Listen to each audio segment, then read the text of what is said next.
क्यों थर रही है ये तुर्की की धरती?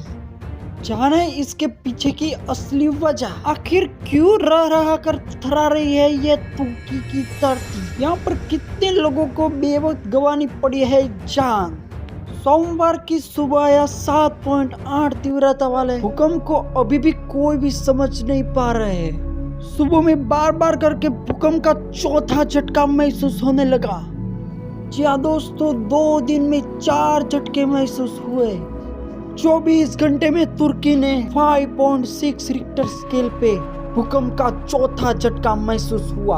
और जहां पर तुर्की और सीरिया में मरने वालों की संख्या 4300 तक पहुंच गई है। भूकंप से जब इतने सारे लोग मर जाए तब, यानी कि हजारों तादाद की संख्या में लोग मर जाए तो आप ये समझिए कि ये भूकंप कितना बड़ा भयानक हुआ होगा, कितनी बड़ी जोर से हिली होगी ये तुर्की की धरती।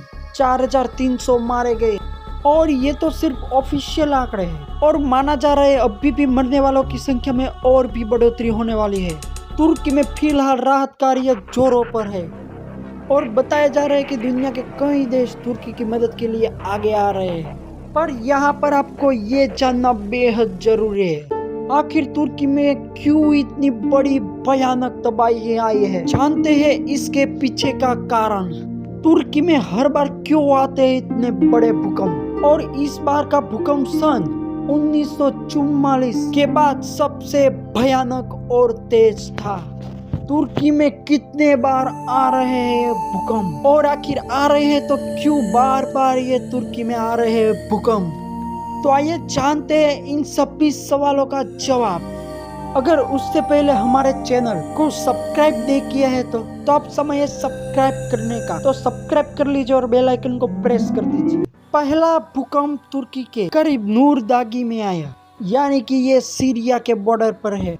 दूसरा भूकंप इकिनोजाव में आया जो कहरनामा आरस के पास है। और तीसरा भूकंप बुक्सान में आया जो कि ये इसी प्रांत में पड़ता है।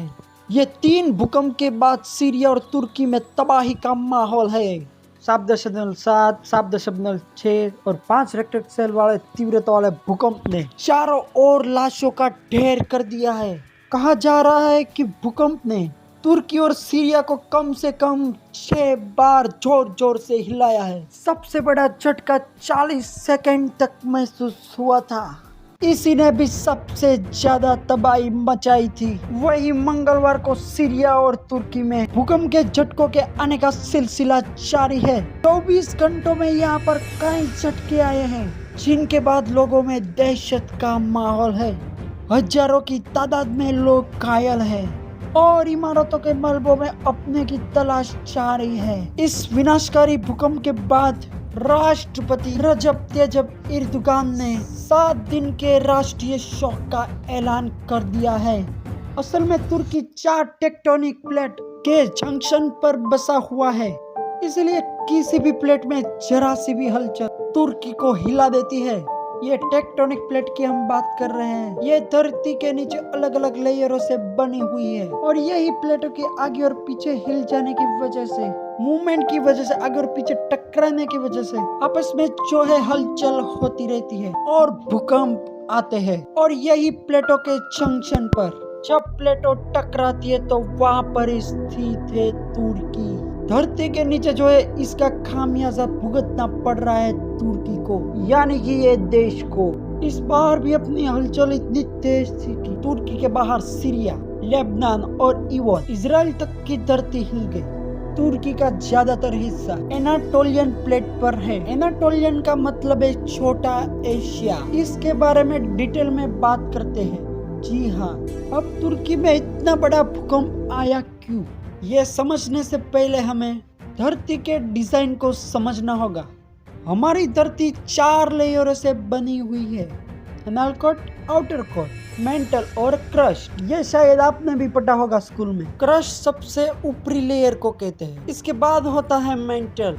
ये दोनों मिलके बनाते हैं लिथोस्फीयर। लिथोस्फीयर की मोटाई 50 किलोमीटर तक की होती है, जो अलग अलग मिलने वाली प्लेटों से बनती है, जिसे टेक्टोनिक प्लेट कहा जाता है।